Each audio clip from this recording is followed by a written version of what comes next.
ئەمڕۆ سیانزەی مانگی شەعبانە کە بە کوردی خۆمان پێڵێن کوڵە مانگ، واتە پاش 16 تا 17 ڕۆژی کە بە ئیزنی خوای پەروەردگار پێشوازی لە مانگێکی پڕقەدر و پڕخێر و پڕبەرەکەت ئەکەین کە مانگی پیرۆزی ڕەمەزانە، مانگی چاکە و ئیحسان و سۆز و بەزەییە، مانگی لێخۆشبوون و ڕزگاربوون لە ئاگر و مەینەتەکانی ساحەی مەحشەر و قیامەتە. خوای تەعالا بیکاتە نسڵیبی هەموو لایەکمان کە بگەین بە ئەو مانگە و بتوانین تایە چەندی خوای پەروەردگار یارمەتیمانی دابێ عیبادەت و خواپەرستی بکەین.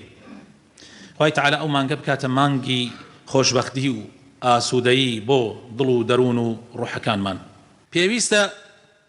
هەر لە ئێسەوە دوعا بکەین و داوا بکەین خوای تەعالا بمانگەێنە بە مانگی ڕەمەزان. پێشینانی ئێمە 6 مانگی بمایە بۆ ڕەمەزان داوایان نەکرد لە خوای پەروەردگار کە خوای تەعالا بیانگەێنێتە ڕەمەزان، ئەیانوت اللهم بلغنا ڕەمەضان. دوای ئەوەی ڕەمەزانیش تەواو ئەبوو 6 مانگ ئەوان داوایان لە خوای پەروەردگارە کرد کە خوای تەعالا لیانی قبول کردبێ. دووهەم پێویستە سوپاسی خوای پەروەردگار بکەین ئەگەر گەیشتین بە ڕەمەزان، سوپاسی خوای تەعالا بکەین کە جارێکی تر خوای تەعالا تەمەنی داین هەلی بۆ ڕەخساندین کەوا خێر و خێرات کۆ بکەینەوە. ئیمامی نەوەوی ڕەحمەتی خوای لێبێ لە کتێبی ئەلئەذکارە ئەفەرمێ سنەتە ئەگەر خوای تەعالا نیعمەتێکی پێت بەخشی یان بەڵایەکی لەسەرت لابرد،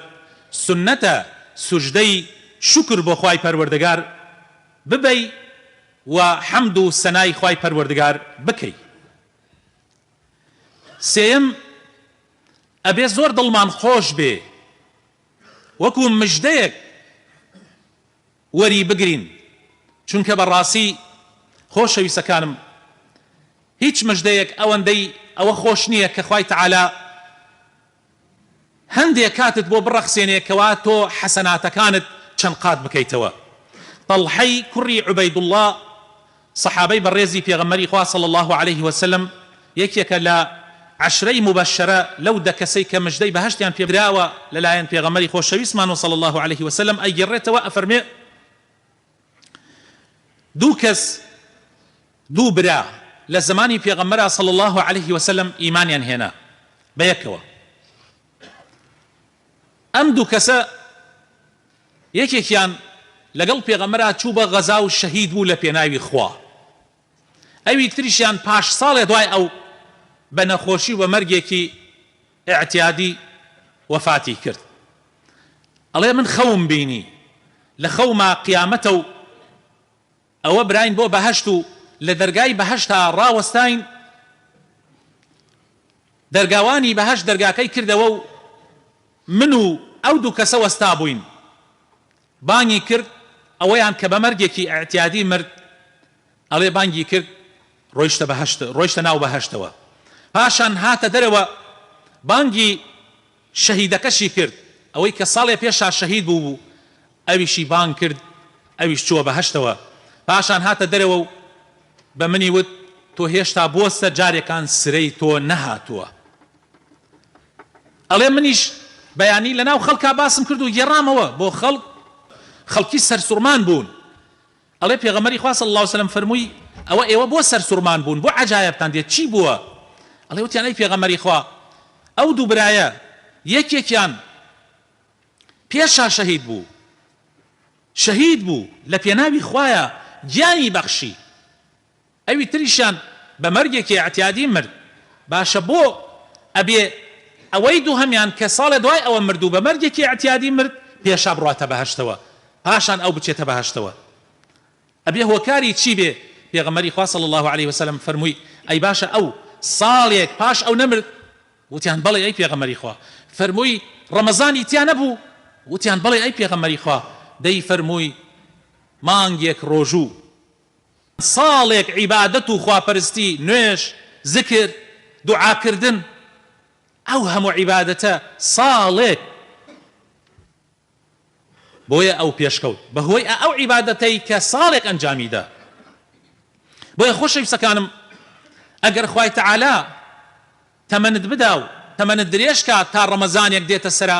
بەڕاستی نیعمەتێکی زۆر زۆر گەورەیە و مژدەیەکی زۆر خۆشە ئەبێ ئێمە زۆر زۆر دڵمان پێی خۆش بێ. خاڵێکی تر خۆشەویستەکانم حەقە بڕیار بدەین تەوبەیەکی ڕاستەقینە ئەنجام بدەین بۆ ئەوەی بەڕاستی ڕووبکەینە خوا و بەڕاستی ڕۆژوو بۆ خوا بگرین و بەڕاستی عیبادەتەکان ئەنجام بدەین بۆ خوای پەروەردگار. خوای تەعالا ئەفەرمێ یا ئەیها الذین آمنوا توبوا إلى الله توبة نصوحا. ئەی ئەو کەسانەی کە باوەڕتان هێناوە تەوبەیەکی ڕاستەقینە بۆ خوای پەروەردگار ئەنجام بدەن، تەوبەیەک کە کردەوەکانی پێشووتان بسڕێتەوە، ئەوەندە تەوبەکەتان ساغ بێ. پێنجەم خۆشەویستەکانم حەقە پلانێک داڕێژین بۆ ئەو مانگەی کە دێ، بۆ ئەوەی کاتەکانمان بەفیڕۆ نەچێ، پلانێکی ڕێکوپێک، پلانێک کە نەیەڵین هیچ کاتێک لە کاتەکانی ئەو مانگەمان بەبەلاش بڕوە لەوە دوا پەشیمانی هەڵکێشین. هەڵ بدەین کاتەکانمان دیاریکەین هەر 5 فەرزەی نوێژەکانمان لە مزگەوت ئەنجام بدەین. ئەوە زۆر زۆر گرنگە. ئەگەر بتوانی خوای تەعالا یارمەتیت بدە 10 دقە پێشی هەموو نوێژە فەرزەکان لە مزگەوت بی و 10 دقەش دوا بکەوی، 10 دقەی پێشوو کە هاتی 2 ڕکات سونەتی تەحیەی مزگەوت بکەیت و پاشان ئەگەر قورئان خوێنی قورئان بخوێنە، ئەگەر قورئان خوێنیشنیت زکر بکە و دوعا بکە حتا وەکو کاتی نوێژەکان. دوای ئەوە نوێژە فەرزەکەت بە جوانی ئەنجام بدە، نەیەلی نوێژە فەرزەکانت لە دەست دەربچێ و دوای ئەوەیش ئەزکارەکان و دوعاکان بەڕێک و پێکی ئەنجام بدەی، کارێکی زۆر گەورەیە. خۆشەویستەکانم حەدیثێکی پێغەمبەرمان هەیە صلی الله عليه وسلم ئەفەرمێ هەر کەسێ ئەگەر خوا یارمەتی بدا، ئەگەر خوا بۆی بکە 40 ڕۆژ 5 فەرزەی نوێژەکانی لە مزگەوت بە جەماعەت ئەنجام بدا و بگا بە تەکبیرەی یەکەمە، بگا بە الله ئەکبەری یەکەمە، الله ئەکبەری ئیحرام، تەکبیرەی ئیحرام و دەست پێکردنی نوێژ، ئەفەرمێ خوای تەعالا 2 بەڕائەتی پێ ئەدا، 2 شەهادەی پێ ئەدا. شەهادەتێک کەوا ئیتر ئەوە منافق نییە و دووڕوو نییە، ئەوە یعنی گەورەترین شەهادەتە کە شایەتیت بۆ بدرێ لەلایەنی خواوە کە تۆم ئیمانداری و دووری لە منافقی. شەهادەی دووهەمیش کە خوای تەعالا لە ئاگری جەهەنەم ئەتپارێزێ. 2 بەڕائەت، 2 شەهادەت. زۆر فرسەتێکی گەورەیە خۆشەویستەکانم. ئەمڕۆ 11 شەعبانە، تۆ هەوڵ بدە 10 ڕۆژ پێشی 11 ڕۆژ نەکا ڕەمەزان 39 بێ، 11 ڕۆژ پێشی ڕەمەزان ئەم هەوڵ بدە ئەمەی کە وتم جێبەجێ بکەی حتا ڕۆژی جەژن. هەوڵ بدە ئەوە جێبەجێ بکە و 5 فەرزەی نوێژەکە تۆ پێش وەخت ئامادە بوو بێتی، هەوڵ بدە ئەمە جێبەجێ بکە. ئەمە ئیشێکی زۆر زۆر گەورەیە و ئەگەر بیشتوانی لە مانگی ڕەمەزانە ئەوە بکەی کە پێشینان ئەنجامیان داوە، کە هەندێک لە پێشینان خۆشەویستەکانم وەکو سوفیانی ثەوری ئەگەر مانگی ڕەمەزان بەهاتایەتە پێشەوە هەموو کاروبارەکانی ژیانی پەک ئەخست و خەریکی قورئان خوێندن بوو، هەموو کاروبارەکانی ژیانی پەک ئەخست و خەریکی قورئان خوێندن بوو. ئیمامی شافعی لە غەیری ڕەمەزانە گشت ڕۆژێ قورئانی ختمە کرد، بەڵام لە ڕەمەزانە لە ڕۆژێکە 2 جار قورئانی ختمە کرد. من ناڵێم ئەوەندە، لەوانەیە هەندێک بڵێ ئەمە زۆرە، ئەگەر چی من خەڵکم بینیوە گشت ڕۆژێ ختمەیەکی قورئانی کردووە، یعنی شتێکی غەریب نییە، بەڵام من ناڵێم ئەوەندە هیچ نەبێ لە مانگی ڕەمەزانە ختمەیەکی قورئان بکە، هیچ نەبێ لە مانگی ڕەمەزانە ختمەیەکی قورئان بکە. ئەگەر بڵێ من نەخوێنەوارم کاکە قەڵەم قورئان هەیە، مۆبایلەکەت هەیە، بیگرە دەسەوە و لەگەڵ ئاەتە ختمەیەک لەناو مۆبایلەکەتە دابەزێنە و هەر لە ئەوەڵەوە لە سوورەتی فاتیحەوە دەستی پێ بکە و گشت جوزئێک گشت ڕۆژە جوزئێک ختم بکە. هەموومان کاتی ئەوەمان هەیە، خۆمان نەخەڵەتین بڵێن کاتمان نییە. با على الأقل تۆ لەم ڕەمەزانە ختمەیەکی قورئانت کردبێ، کە من وازانم کەمە، بەس ئەڵێم بۆ ئەوانەی کە تا ئێستا نەیان کردووە لەوانەیە باش بێجارێ فێر ببی کە ئەم مانگی ڕەمەزانە بۆ یەکەم جار لە ژیان تا ختمەیەکی قورئان بکە. بیکە براینە، بیکە هەر لە ئیسەوە بڕیار بدە، هەر لە ئیسەوە بە کوڕەکەت بە براکەت بە یەکێک کە شارەزای بڵێ ختمەیەکی قورئانم بۆ دابەزێنە، ختمەیەکی قورئانم بۆ دابەزێنە ناو مۆبایلەکە. ئەو هەموو گۆرانی و بەزم و بالۆرەی کە لە ناو مۆبایلەکەتایە دەری کە دەرەوە و بڕیار بدە کاتەکانت بۆ خوا بێ بۆ قورئان بێ ئەتوانی براینە ئەتوانی خۆ ئەم دینە هەر هی من نییە هەر هی کەسە ملتەزمەکان نییە هی تۆیشە والله تو ئەتوانی لە من چاکتر بی وەوەلەو من ئێسەش وا ئەزانم هەمووتان لە من چاکترن قەسەم بەخوا وا نازانم من لە ئێوە باشترم بەس ئەتوانی تۆ ئەگەر عەیبێکتیش هەبێ هەوڵ بدەی چاکی کەی هەوڵ بدەی چاکی کەی ئەتوانی ئەگەر تا ئێستا لاریەکت تایە ئەتوانی ڕاستی کەیتەوە فرسەت هەیە مەجال هەیە مادام عمرت خوای تەعالا تا ئێستا باقی کردووە و تا ئێستا ماوی ئەلەم دەقەوە تو ئەتوانی بڕیار بدەی ئەتوانی بڕیاری خۆت بدەی بڕیارە قورسەکە ئەتوانە بدەی بۆیە بەڕێزان حەقە ئێمە پلانێکمان هەبێ بۆ مانگی ڕەمەزان پلانێک خۆمان و ماڵ و مناڵمان نەفیرعام بکەن لەگەڵ ژنەکە تا ئێستا نوێژی نییە مەزبوط نییە تا ئێستا ڕۆژوویت نەگرتووە بڕۆ بڵێ ئافرەت ئیتر بەسە بۆ دنیا زۆرمان کرد ئیتر کاتی قیامەتە بە کوڕە گەنجەکەت کە تا ئێستا نوێژی مەزبوط نییە تاعاتی مەزبوط نییە بڵێ کوڕم بەسە کوڕم بەسە وا نەزانیم تۆ گەنجیت ئیتر مردن نییە کوڕم سەدەها کەس بوو بە گەنجێتی مردن لە تۆ جوانتر بوون لە تۆ صحەتیان باشتر بوو مردن دەی بەسە کوڕم بەسە ئیتر دەستی پێ بکە ئیتر بگەڕێرەوە بەسە دە بەشێک با بۆ خوا بێ چەندێکمان بۆ غەیری خوا کرد ئیتر با بەس بێ ئەتوانی ئەمە قورس نییە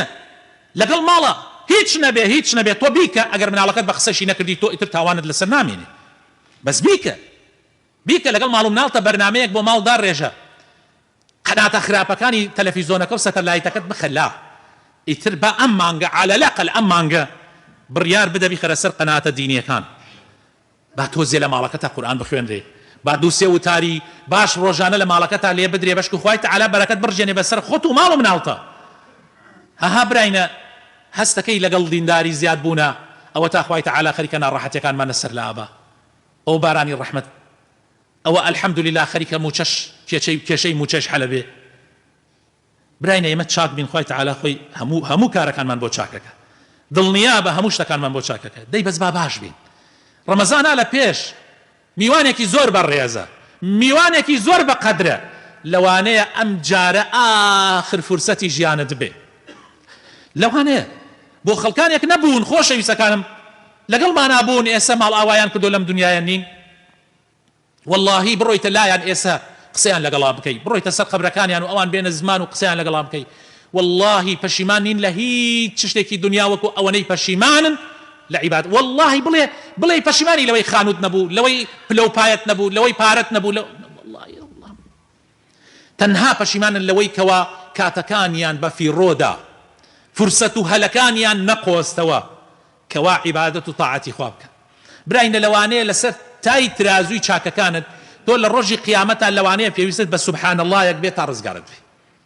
لەوانەیە پێویستت بە یەک لا ئیلاهە ئیلا اللهەیەکی ساغی لە ناو دڵتەوە لە ناخی دڵتەوە پێویستت پێی بێ زۆر پێویستت پێی بێ بەڵام تو نەتکردە و کاتیش تێپەڕی کرد و مردی بۆیە براینە هەوڵ بدەن بەرنامەیەک بۆ خۆتان داڕێژن هەوڵ بدەن بە ئەم میوانە بە بێنازی ماڵەکانمان بەجێ نێڵێ بە بێنازی بەجێمان نێڵێ بە پێداچوونەوە بە ژیانی خۆمانە بکەین یا ڕەبی خوایە بۆ خاتر ناوەجوانەکانی خۆت ئیسلاحمان بکەی هیدایەتمان بدەی دیندارێتی لەناو دڵمانە بچێنی بێدینی لەناو دڵمان دەرکەی یا ڕەب العالەمین یا ڕەبی خوایە ماڵ و مناڵمان ساڵح بکەی یا ڕەبی خوایە ڕەحم بە دایک و باوک و برا و خوشکانمان بکەی یا ڕەبی خوایە شیفای نەخۆشەکانمان بدەی بە تایبەتی ئەو نەخۆشانەی کە داوای دوعای خێریان لێکردین یا ڕەبی خوایە شیفایان بدەی یا الله خوایە ڕەحمیان پێ بکەی یا ڕەبی ڕەحم بە مردوەکانمان بکەی یا ڕەبی کوردستان لە بەڵاو مصیبەت و گرانی و قات و قڕی بە دوور بگری یا ڕەبی خۆشی و هەرزانی و بارانی ڕەحمەت بەسەرمانە ببارێنی